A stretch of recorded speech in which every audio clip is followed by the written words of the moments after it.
নবম শ্রেণীর ভূগোলের সম্পূর্ণ সিলেবাস নিয়ে আজকের ভিডিওটি। অর্থাৎ 2025 সালের জানুয়ারিতে যারা নবম শ্রেণীর ক্লাস শুরু করবে তোমাদের জন্য এই ভিডিওটি। আজকের ভিডিওর মাধ্যমে তোমাদের নবম শ্রেণীর ভূগোলের প্রথম পর্যায়ক্রমিক, দ্বিতীয় পর্যায়ক্রমিক এবং তৃতীয় পর্যায়ক্রমিক মূল্যায়নের সম্পূর্ণ সিলেবাস বলে দেব। ফলে তোমরা বুঝতে পারবে ভূগোলের যে অধ্যায়গুলি তোমাদের সারা বছর পড়তে হবে, কোন সময় কোন অধ্যায় পড়তে হবে, তার পূর্ণ মানই বা কী থাকবে এবং পরীক্ষার সিলেবাসই বা কী থাকবে। তাই আজকের ভিডিওটি সম্পূর্ণ মনোযোগ সহকারে দেখো, কোথাও স্কিপ করো না। এবং প্রতিটি ভিডিওর মতো এই ভিডিওতেও আমি তোমাদের বলে দিচ্ছি, পড়াশোনার আগে কিন্তু সিলেবাস জেনে নেওয়াটা অত্যন্ত প্রয়োজন। কারণ সিলেবাস যদি তোমার নখদর্পণে থাকে তাহলে কিন্তু এই সম্পূর্ণ সিলেবাস অত্যন্ত তাড়াতাড়ির মধ্যে সহজভাবে শেষ করা তোমাদের পক্ষে কোনো সমস্যা হবে না। তাই অত্যন্ত মনোযোগ সহকারে পড়াশোনার শুরুতে সিলেবাসটি নখদর্পণে করে নাও। সেই জন্যই তোমাদের সুবিধার কথা মাথায় রেখেই এই সিলেবাসের ভিডিওগুলি আমি তৈরি করছি। অবশ্যই তোমরা পাশে থেকো এবং ভিডিওটি সম্পূর্ণ দেখো। তো চলো শুরু করা যাক আজকের ভিডিওটি। এটি পশ্চিমবঙ্গ মধ্যশিক্ষা পর্ষদ কর্তৃক দেয়া তোমাদের সম্পূর্ণ সিলেবাসের পিডিএফ ফাইল। এখান থেকে ভূগোলের অংশটি তোমাদের দেখিয়ে দিচ্ছি। সিলেবাসটি দেখার আগে প্রথমে তোমরা দেখে নাও তোমাদের পাঠ্যসূচির অন্তর্গত কতগুলি অধ্যায় রয়েছে। দেখো, বিষয়বস্তু হিসাবে লেখা রয়েছে এখানে টোটাল 9টি অধ্যায় রয়েছে, যার মধ্যে প্রথম অধ্যায় গ্রহ রূপে পৃথিবী, দ্বিতীয় অধ্যায় পৃথিবীর গতিসমূহ, তৃতীয় অধ্যায় পৃথিবী পৃষ্ঠে কোন স্থানের অবস্থান নির্ণয়, চতুর্থ অধ্যায় ভূমিরূপ গঠনকারী প্রক্রিয়া ও পৃথিবীর বিভিন্ন ভূমিরূপ, পঞ্চম অধ্যায় আবহবিকার, ষষ্ঠ অধ্যায় দুর্যোগ ও বিপর্যয়, সপ্তম অধ্যায় ভারতের সম্পদ, অষ্টম অধ্যায় পশ্চিমবঙ্গ এবং নবম অধ্যায় মানচিত্র ও স্কেল। তার সাথে ভারতের সম্পদ এবং পশ্চিমবঙ্গের ম্যাপ পয়েন্টিং তোমাদের সিলেবাসের অন্তর্গত। এবার আসছে প্রথম পর্যায়ক্রমিক মূল্যায়ন। দেখো, প্রথম পর্যায়ক্রমিক মূল্যায়নের পূর্ণমান হচ্ছে 40, অর্থাৎ 40 নাম্বারের লেখা পরীক্ষা তোমাদের দিতে হবে। এবং অন্তর্বর্তী প্রস্তুতিকালীন মূল্যায়ন, অর্থাৎ স্কুলে তোমাদের ভূগোল প্রজেক্ট জমা দিতে হবে, যেটি স্কুল থেকে তোমাদের বলে দেবে, সেটি 10 নাম্বার, টোটাল হবে 50 নাম্বার। এবং প্রথম পর্যায়ক্রমিক পরীক্ষা তোমাদের এপ্রিল মাসের প্রথম সপ্তাহে অনুষ্ঠিত হবে।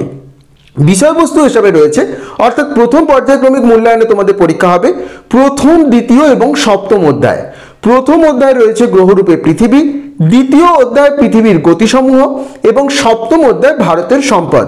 অর্থাৎ দেখো, এই যে প্রথম, দ্বিতীয় এবং সপ্তম অধ্যায় রয়েছে, এই তিনটি অধ্যায় প্রথম পর্যায়ক্রমিক মূল্যায়নে তোমাদের পরীক্ষা হবে। তার সাথে ম্যাপ পয়েন্টিং, অর্থাৎ মানচিত্র পয়েন্টিং তোমাদের করতে হবে ভারতের সম্পদ, অর্থাৎ ভারতের সম্পদ থেকে ম্যাপ পয়েন্টিং তোমাদের থাকবে। এবার আমি বলবো, এই যে ভারতের সম্পদের ম্যাপ পয়েন্টিং, এটি অত্যন্ত ভালো করে তোমরা করে রেখো। কারণ দশম শ্রেণীতে যখন তোমরা উত্তীর্ণ হবে তখন কিন্তু ভারতবর্ষের ম্যাপ পয়েন্টিংই তোমাদের মাধ্যমিকে থাকবে। তাই এখন থেকেই এটি খুব ভালো করে তোমরা প্রস্তুত করে রেখো।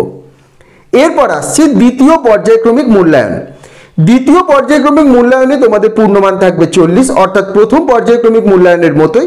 এবং অন্তর্বর্তী প্রস্তুতিকালীন মূল্যায়ন, অর্থাৎ প্রজেক্ট তোমাদের থাকবে 10 নাম্বারের, টোটাল 50 নাম্বার, 40 নাম্বার লেখা পরীক্ষা এবং 10 নাম্বারের তোমাদের প্রজেক্ট। এবং এই পরীক্ষাটি হবে আগস্ট মাস নাগাদ, অর্থাৎ দ্বিতীয় পর্যায়ক্রমিক মূল্যায়ন হবে তোমাদের আগস্ট মাসে। এখানে দেখো, তৃতীয়, চতুর্থ, পঞ্চম এবং অষ্টম অধ্যায়ের কিছুটা অংশ তোমাদের পরীক্ষা হবে।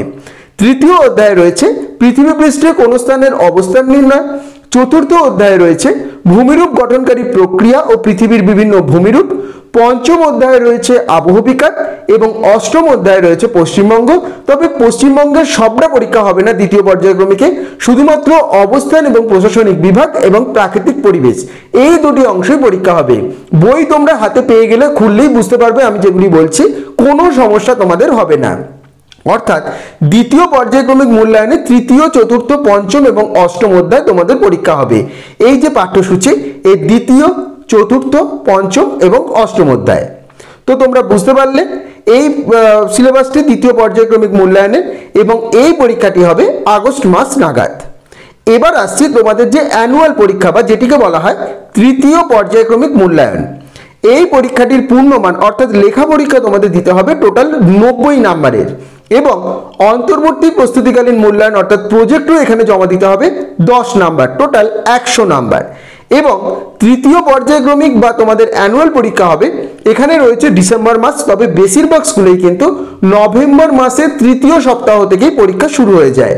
তো এটি তোমরা মাথায় রেখো যে নভেম্বর মাসেই তোমাদের অ্যানুয়াল বা তৃতীয় পর্যায়ক্রমিক মূল্যায়ন পরীক্ষা হবে। এখানের বিষয়বস্তু দেখো, নতুন অধ্যায় হিসাবে পরীক্ষা হবে দুর্যোগ ও বিপর্যয়। অষ্টম অধ্যায় রয়েছে পশ্চিমবঙ্গ। পশ্চিমবঙ্গে তোমরা যেটি করে এসেছিলে অবস্থান প্রশাসনিক বিভাগ এবং প্রাকৃতিক পরিবেশ, সেটা বাদ দিয়ে তৃতীয় যে পার্টটি রয়েছে প্রধান প্রধান অর্থনৈতিক ক্রিয়াকলাপ, এটি পরীক্ষা হবে। তার সাথে নবম অধ্যায় মানচিত্র এবং স্কেল পরীক্ষা হবে, অর্থাৎ ষষ্ঠ, অষ্টম এবং নবম অধ্যায়। তার সাথে মানচিত্র চিহ্নিতকরণ অর্থাৎ পশ্চিমবঙ্গের ম্যাপ পয়েন্টিং তোমাদের তৃতীয় পর্যায়ক্রমিক মূল্যায়নে 10 নম্বরে থাকবে। কিন্তু এখানেই শেষ নয়, এর সাথে বিশেষ দ্রষ্টব্য হিসেবে লেখা রয়েছে, দেখো এর সঙ্গে প্রথম এবং দ্বিতীয় পর্যায়ক্রমিক মূল্যায়নের বিষয়সমূহ অন্তর্ভুক্ত করতে হবে, শুধুমাত্র প্রথম পর্যায়ক্রমিক মূল্যায়নের মানচিত্র চিহ্নিতকরণ ব্যতি রেখে।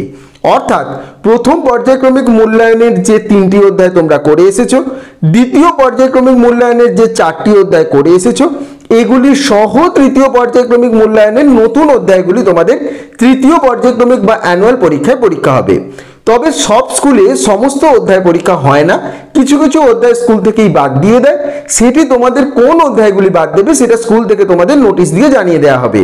আপাতত তোমরা মনে রেখো, পশ্চিমবঙ্গ মধ্যশিক্ষা পর্ষদের যে সিলেবাস রয়েছে সেখানে কিন্তু টোটাল বইটাই তৃতীয় পর্যায়ক্রমিক মূল্যায়নে পরীক্ষা হবে বলে বলা রয়েছে। শুধুমাত্র প্রথম পর্যায়ক্রমিকে যে ভারতের সম্পদ মানচিত্র ছিল সেটি বাদ দিয়ে পশ্চিমবঙ্গের ম্যাপ পয়েন্টিং তোমাদের থাকবে, এটি বলা হয়েছে। তো আশা করছি সম্পূর্ণ সিলেবাসটি তোমরা বুঝতে পারলে। প্রথম পর্যায়ক্রমিক, দ্বিতীয় পর্যায়ক্রমিক এবং তৃতীয় পর্যায়ক্রমিক তোমরা দরকার পড়লে এটি স্ক্রিনশট নিয়ে রাখতে পারো, এতে তোমাদের সুবিধা হবে। আমি সম্পূর্ণ সিলেবাসটি একটু রাখছি, তোমরা দেখে নাও এবং দরকার পড়লে স্ক্রিনশট নিয়ে নাও, যাতে তোমাদের প্রিপারেশন নিতে সুবিধা হয়। এটি সম্পূর্ণ সিলেবাস এবং সম্পূর্ণ পাঠ্যসূচি তোমাদের নবম শ্রেণীর ভূগোলে দিয়ে দিলাম, অর্থাৎ সারা বছরে তোমাদের এই 9টি অধ্যায় পড়তে হবে। এই মতোই তোমরা এখন থেকে পড়াশোনা শুরু করে দাও, তাহলে এই সিলেবাসটি শেষ করা কোনো সমস্যা তোমাদের হবে না। এবং দরকার পড়লে ভিডিওটি প্রথম থেকে তোমরা আর একবার দেখে নিতে পারো। তো আশা করছি আজকের ভিডিওটি তোমাদের ভালো লেগেছে এবং আজকের ভিডিওর মাধ্যমে নবম শ্রেণীর ভূগোলের সম্পূর্ণ সিলেবাস তোমরা জানতে পারলে, বুঝে গেলে প্রথম পর্যায়ক্রমিক, দ্বিতীয় পর্যায়ক্রমিক এবং তৃতীয় পর্যায়ক্রমিকে তোমাদের কোন কোন অধ্যায়গুলি ভূগোলে পরীক্ষা হবে সেই অনুযায়ী পড়াশোনা তোমরা শুরু করে দাও। এবং এই সময়টা অর্থাৎ পড়াশোনার আগের সময়টা সিলেবাসটি কিন্তু লোকদর্পণে করে নাও, ফলে বই পেলেও তোমাদের আর কোনো সমস্যা হবে না সিলেবাসটি বোঝার জন্য। তাও কোনো কোয়েশ্চেন তোমাদের থাকলে বা কোনো জায়গায় বুঝতে অসুবিধা থাকলে আমাকে কিন্তু কমেন্ট করে তোমরা জানিও, আমি সেই উত্তর তোমাদের যথাযথভাবে দিয়ে দেব। এবং ভিডিওটি ভালো লেগে থাকলে অবশ্যই ভিডিওটি লাইক এবং শেয়ার করে দিও এবং চ্যানেলটি অবশ্যই তোমরা সাবস্ক্রাইব করে দিও। সকলে ভালো থেকো।